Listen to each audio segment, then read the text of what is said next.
Yeah, I'll react to that, sure.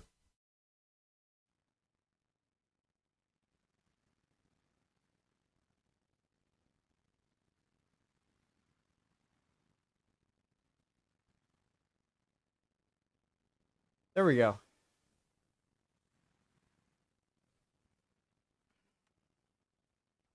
My hair is getting too long, but I can just push it back with glasses. Yeah, let's do it. Hi guys, my name's Connor. I like to learn about things. Original link to the video, top description, right below that. Link to the Discord. Let's go. $2.1 trillion. That was the total global military spend in 2021. And if you have a look at the last 20 years, military spend has steadily increased, to a point where today we almost spend double of what was spent in year 2000. It is quite incredible that the US alone spent more than 800 billion. I was gonna say that's total in the world, 2.1 trillion, and America is a few hundred billion shy of half of that. Increased, to a point where today we almost spend double of what was spent in year 2000. It is quite incredible that the US alone spent more than $800 billion, which amounts for more than a third of all military spending worldwide. China sits in second place, accounting for 14%, and India at third with 3.6%.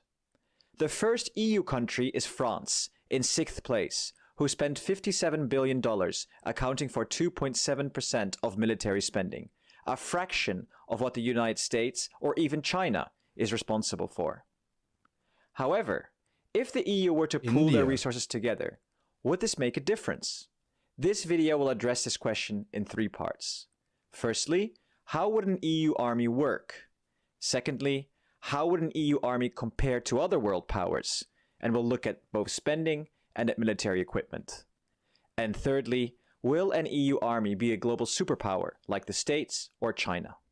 Currently, the EU member states are sovereign and determine their own laws in areas such as education, taxes, and defense. For an EU army to work, the EU would have to develop into a more federal model, where some powers, such as defense, are centralized on an EU-wide level. This means that the European Commission, the Parliament, or a new military entity would have control over the EU army and can decide when to deploy. This would allow the EU to have a unified. Well, okay. Okay. Never. EU army. I'm just saying. How do you have? Would you need an executive of some sort? Like you need a okay. And can decide when to deploy.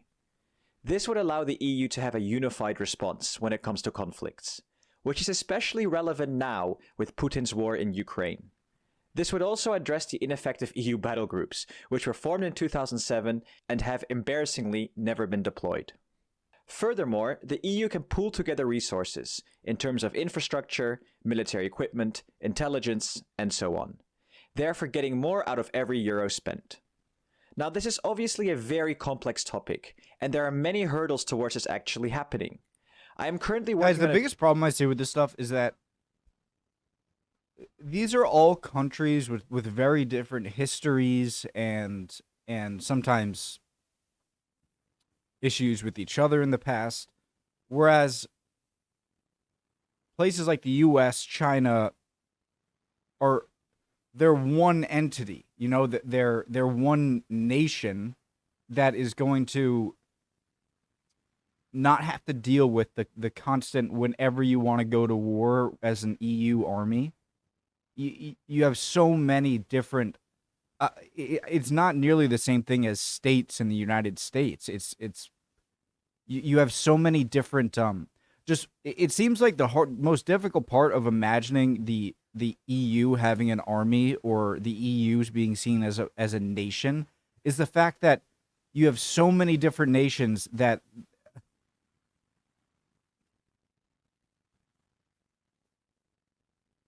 it just, you know what I mean? Like I don't see how you can get over that hurdle of just being so much different than different places inside China or inside the US are different from each other. Does that make sense? therefore getting more out of every euro spent. Now, this is obviously a very complex topic, and there are many hurdles towards this actually happening. I am currently working on a video that will look into the types of models the EU can develop into. So if you're interested in that, please subscribe and hit the bell icon to be notified. Also, there are 2 videos on my channel with reasons for and against an EU army, if you'd like more detail. Next, let's look at how powerful an EU army would actually be on the world stage, starting with military spend. Here's military spend per country for 2021, with France and Germany the only 2 EU countries in the top 10. The US and China have a bigger population, so it's not that surprising to see them so far ahead. But if we take the EU as a whole, it actually has more people than the US. So how does the EU compare in military spend? Let's have a look at the 27 EU countries, sorted by the amount they spend on their military. France, Germany, and Italy lead the pack. And if we scroll through all the 27 EU countries, we will find Cyprus, Luxembourg. I'm always surprised to see Spain, and I see, Spain giving equipment to Ukraine. I never really thought of Spain of having to have I know they have their issues with, actually I don't know if they have issues with Morocco. It's just, who is the big threat to Spain that they would want to spend the 4th amount in the EU? And if we scroll through all the 27 EU countries, we will find Cyprus, Luxembourg, and Malta at the bottom, which also makes sense as they are the smallest. Now, if we combine all of the EU countries together, this would result in $257 billion. This would move the EU to 3rd place in the global spending list, not too far behind China, but still a long way behind the US. It gets really interesting when you sort by percentage of GDP spent on military, as Middle Eastern countries end up at the top of the list. Whoa. The first EU country is Greece, with 3.48%.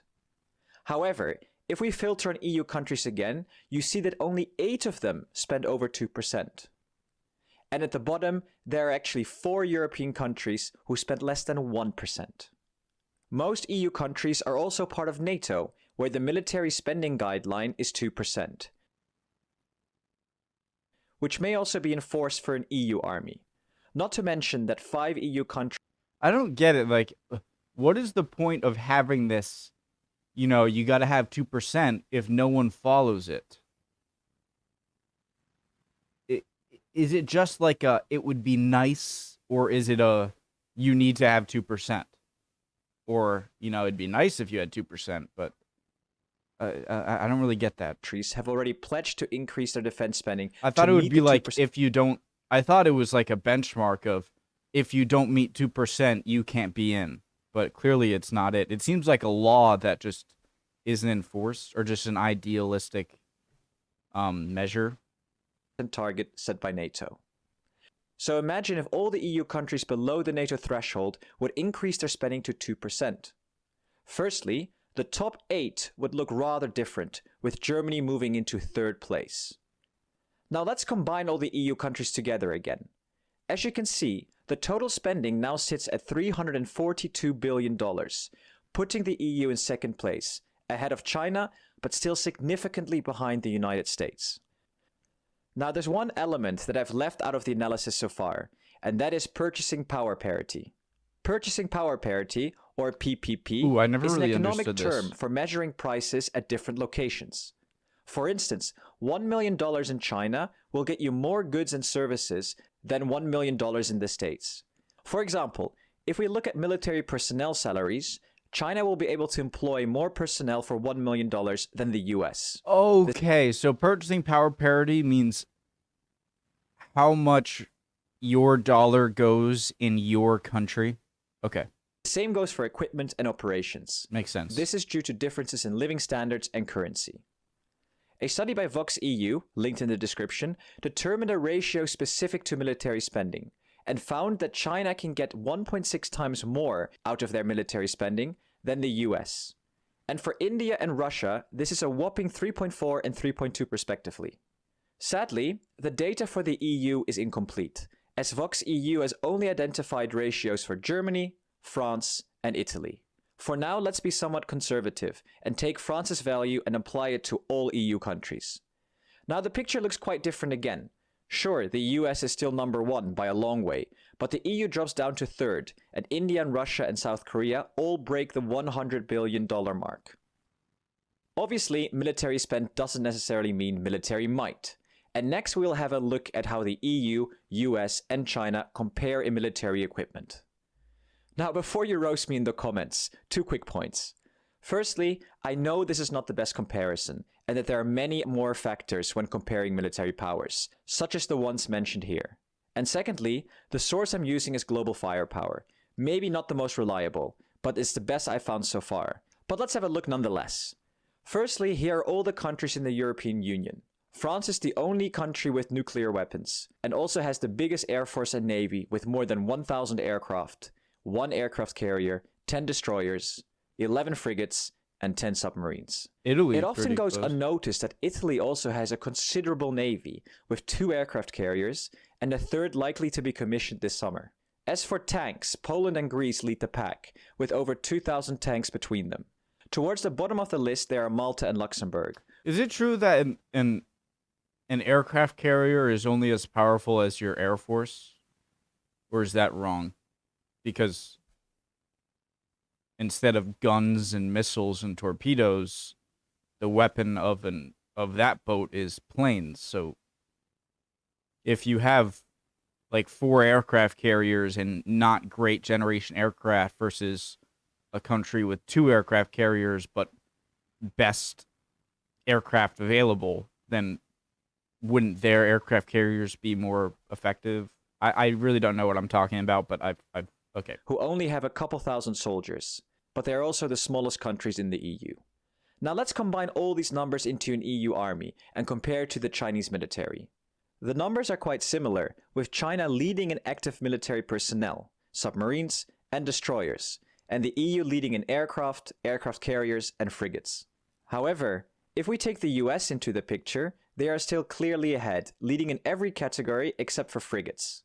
But I don't think that matters when you have that many destroyers. Then compared to India, 0. the EU leads in almost every category. And if we take Russia into the picture, they clearly lead the EU in terms of tanks and nuclear weapons, but less so on the sea. Lastly, there's the UK, who have an impressive military for their size, but fall short in all categories when compared to an EU army. Now, if we look at the most military numbers per category, the picture looks like this. So onto the last section of my video. Could an EU army rival the US? So onto the last section of my video. Could an EU army Wait, sorry. I was just trying to look at nuclear weapon stockpile. looks like this. Okay.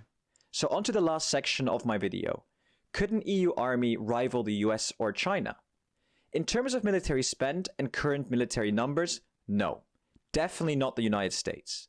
As for China, the numbers are a lot closer, but due to many difficulties that come with creating an integrated EU army, it is unlikely to challenge China in the short term. Not to mention that the Chinese economy is still booming when compared to the EU.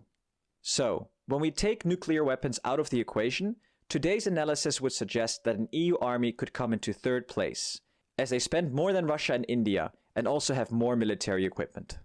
However, there are so many challenges that come with an EU. So I'm still having a little trouble with PPP, but so the importance of, because I'm thinking like, well, what's the big thing with PPP if it's only how much it goes in your country? Well, I quickly realize that's going to go further in the amount of troops you can prepare, the amount of weapons you can, or so obviously it's a big deal. So never mind. Have more military equipment. However, there are so many challenges that come with an EU army. For example, what language will be spoken? And who's in charge? And what about all the different types of equipment? For instance, Europeans operate more than 11 different types of tanks. I wonder if the language that they chose would be English, even though there isn't an English speak, or you have Ireland, but even though isn't England, the UK isn't in it, just because I feel like that might be the greatest common denominator language. I could be wrong. Tanks. Maybe German. Imagine the enormous problems regarding maintenance, supply, and training. And what about member state sovereignty? And how will the military budget be determined? And what about public support? European leaders have expressed some interest, but there are many hurdles to overcome. More realistic is a defense union of the willing, where a select number of EU nations decide to enter into a military alliance. If you enjoy these types of videos, please subscribe and like the video, and let me know in the comments if you think an EU army is a good or bad idea. Really cool video, guys. Love to see your comments, and I gotta pee really bad. Really cool video, and I'm off to the next video. See you guys next time. Bye.